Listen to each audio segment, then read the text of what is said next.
Yo, what's up, guys? It's the Insane Game Freak here. And I'm doing something a little different. As you can see, I'm doing a voiceover. And look, it's gameplay footage. And then, ironically enough, the game I'm playing isn't even a Nintendo game. So this isn't even a good chance to test out copyright. But I mean, I am playing on a Nintendo system. So I guess that's something, right? No. Anyways, I'm actually here to talk about Valkyria Chronicles 4.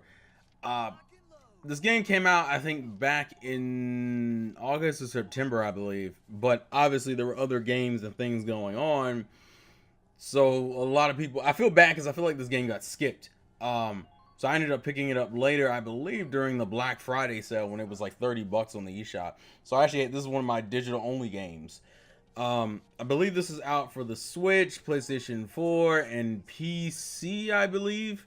Now, this is a franchise I've been kind of interested in since probably like the PS3 days, but never really got into. And then I realized they had put the first game on PC.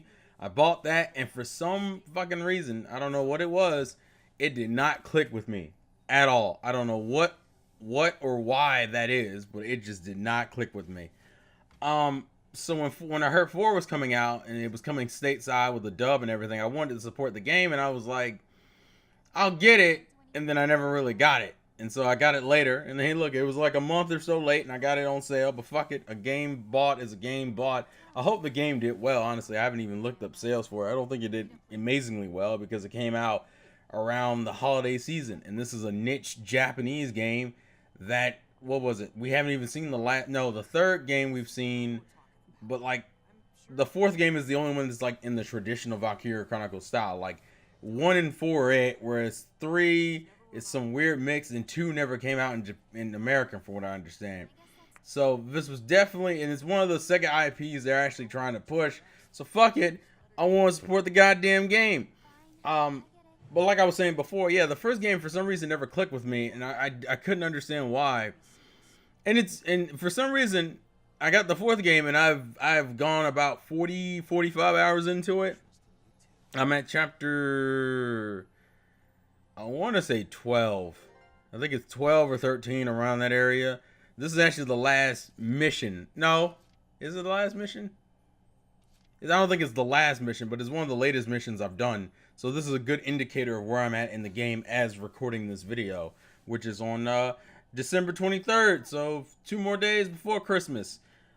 It's weird because I kind of wanted to talk about this game and give it some props, because I honestly don't know if I'll be able to finish it before the end of the year.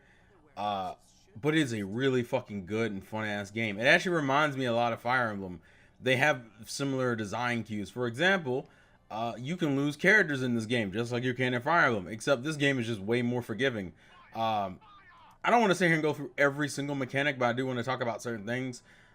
For example, just basing off of the whole permadeath system in Valkyria Chronicles 4, or I think in the first game is like this too. I'm thinking is that in that game, you in these games, instead of just losing your character outright, what ends up happening is your character can get killed, but they won't officially die if you can't get someone over there to rescue them.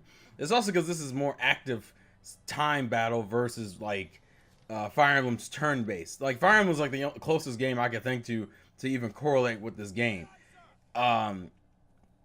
It's very, if you run over there and you can save your friend, then your friend is saved. But if you don't, or the enemy gets to them first, they're dead for reals and you ain't getting them back. Which fucking sucks, but it's a cool mechanic, and it at least feels like I have more control over saving them, whereas in Fire Emblem, it's like, if they're dead, that's it. And you better hope you better hope you're gonna reset the game. And to be real here, I think this is a better system, because the one thing I never liked about Fire Emblem is that most people want to save their characters. Like, I don't know anyone who, the only reason why you would play the game and not save your character is for the sake of challenge and for the sake of emotionally caring about these characters. But a lot of people like me are the type to go and reset the fucking game, because let's be real here, I want to see what the game is like when you finish with all the characters. So that's the one thing I like. The second thing is that it's one of those games that, like, how well you do, it's, I probably would say you just have more control. Like the fact that it's an active point system based game means that like I can run through an area and get shot at and get further versus me using a character who has a less of a, I get, they're called action points. The action points, pretty much your ability to walk around and whatnot. Some character classes have larger bars than others because of the class of character they are. Whether you're holding a machine gun, a fucking lance, a goddamn normal sniper rifle, or just a normal gun, they all have different tiers, so they all have different how fast or how far they can go. But because of the way this battle system is, that means whether or not I survive an attack or something is all dependent on how efficiently I place my characters, or partially based on luck because this is gunshots and shit, and so you have to bank on your characters hitting the target, and sometimes you can aim at a target and hit point blank and still not get what you need to get. So I mean that's more realistic. That's how war is. War isn't this like simple thing where I can just run up and point my gun in the general direction and shoot people. I don't know. I'm surprised how much I've enjoyed this fucking game. It's surprisingly addictive. Don't really know why it's so fucking addictive. I think it's because it's like an RPG game, but it's more tactics based. Kind of in this, like, I guess because I've been in this Fire Emblem kick that I've kind of missed it. I've missed that tactical RPG that has me strategizing on how to place my characters. It's like Xenoblade's RPG and like Valkyria Chronicles RPG are not the same goddamn thing. I mean, they have similarities, but there is inherent differences in how they are structured and how you look and play the game. And that's part of the charm of the game. It's cool. I like it. I like it a lot. And I kind of wanted to give this game some shine.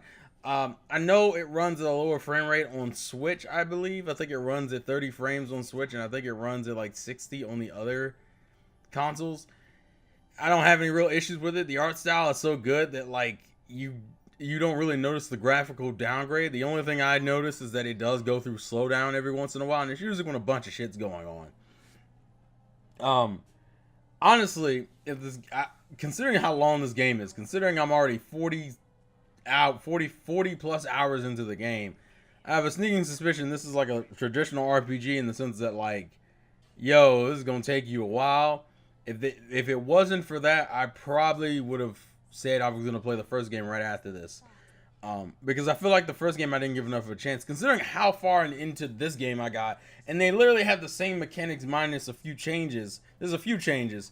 I'm like, damn, why didn't I get into the first game? The other cool thing is that they have like squad stories. Pretty much stories that revolve around multiple characters. So every time you get a new character in your squad, they have stories based around them, which I think actually is better than like Fire Emblem's conversations, because the conversations are cool, but the biggest issues I have with the conversations is that they kind of turn into these generic conversations because they're not like, I think the older games in Fire Emblem were a little bit more specific to like certain characters, whereas like Fates got real ridiculous with it.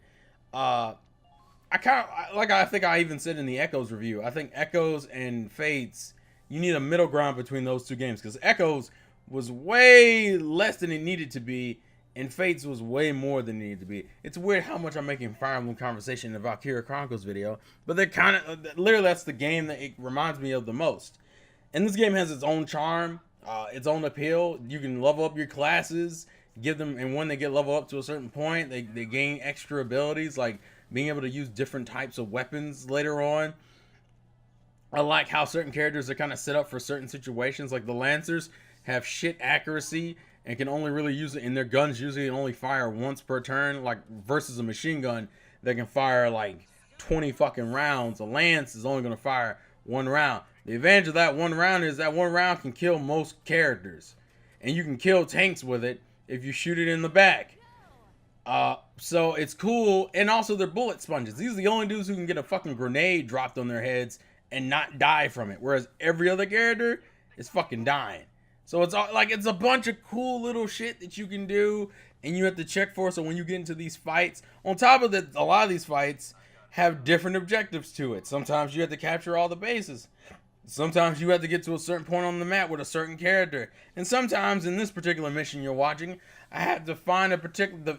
Literally the battle ends when I find a particular door with the right letter on it. I believe it's D2 is the one I'm looking for. The door with D2 on it. But if I get caught by the searchlights, I'm dead, and I gotta do all of this while still doing the basic mechanics of dealing with grenaders and snipers and scouts and lancers and shock troopers. And it's just like, and it all kind of culminates into this weird fucking game that shouldn't really be as addictive as it is. But literally, some of you might have been wondering why my smash time isn't as high as it probably has been, because I haven't played World of Light yet. It's because of this fucking game. I literally been playing this game through the week, and then I play Smash on the weekends. And even then, Valkyria Chronicles 4 will still kind of sneak its way into my weekends, because it's addictive as shit. I like the characters. It's weird because it's still following like generic war as hell kind of things, but it also has its anime tropes, which as a guy who enjoys anime, are right up my fucking alley. Also, maybe, and this might be part of the reason why I was more into this game than I have been the first game. I like the character designs in this game way better. Like Welkin looks really generic to me when I was playing the first game. Although it's not like every character is a hit here. Like I don't fucking care for Riley's design that much. I fucking love Raz and Kai. I'm weird, and I'm the kind of guy who loves getting more on my character. So seeing stuff on like on their stories on top of the squad stories, it's just. The game is actually not as long, but I'm doing all the squad stories, and I keep restarting missions if any of my characters get officially killed in combat. I don't know. It's been a weird day. I'm having a lot of fun with it. It's a fun ass game. It's really good. Go play it. Go buy it. I wonder if it's on sale right now on the Switch eShop, because currently it's having its Christmas sale. If it is, go get it. If it is not, get it on PC, PS4, Switch. I don't give a damn. This game needs to be bought because I want to see more of it. It's a weird itch that I didn't know I had, that I'm getting a kick out of. And like I said, it shares a lot of in common with Fire Emblem to me, but it's not the same thing. And that's part of the reason why even with the new Fire Emblem on the horizon, I'm still excited for. You best believe if Valkyria Chronicles gets a sequel, I'm gonna definitely be looking out for that. Cause this is a fun fucking game, yo. It's hard. It is kind of hard though. I will say that. Like I'm not used to. It's weird because, like I said, because this is all based in action points, you can literally walk up to a dude and die before you get the chance to shoot him if you were not quick enough. It's all based on your speed. As you're seeing from the gameplay, I could walk a few steps and take pot shots, not because I inherently did anything wrong, but because I got too close in the range of the enemy. And people can die like that. There's a lot more variables, and I appreciate that that chance for not interactivity. What's the word I'm looking for? For that chance of spontaneity. It makes things fun and interesting. So I look forward to it. You can also have situations where you climb up a fucking ladder and get shot at and not realize how did you get shot. That fucking sucks. The rest of it is good shit. So yeah, I just wanted to kind of talk about that real quick. I think it's fun game, and I think it needs to get a lot more love and praise, and I hope people go out and support this, because I didn't realize how fun this shit was until I got my hands on the game, and man, and I'm definitely gonna go back and replay 1, but like I need to beat this game first, and then I got to debate on whether I want to spend money on the DLC. Spoiler, I don't know if I want to spend money on the fucking DLC, because I don't need to. But I might, because I'm fucking weak. Oh, God help me. God help me. Life's a game, play to win. Catch you guys later. Hope you guys enjoy your holidays, in case I don't make another video before then. So, Merry Christmas, Happy Kwanzaa, all that other fun shit. Thank you, and good night. Peace. Oh.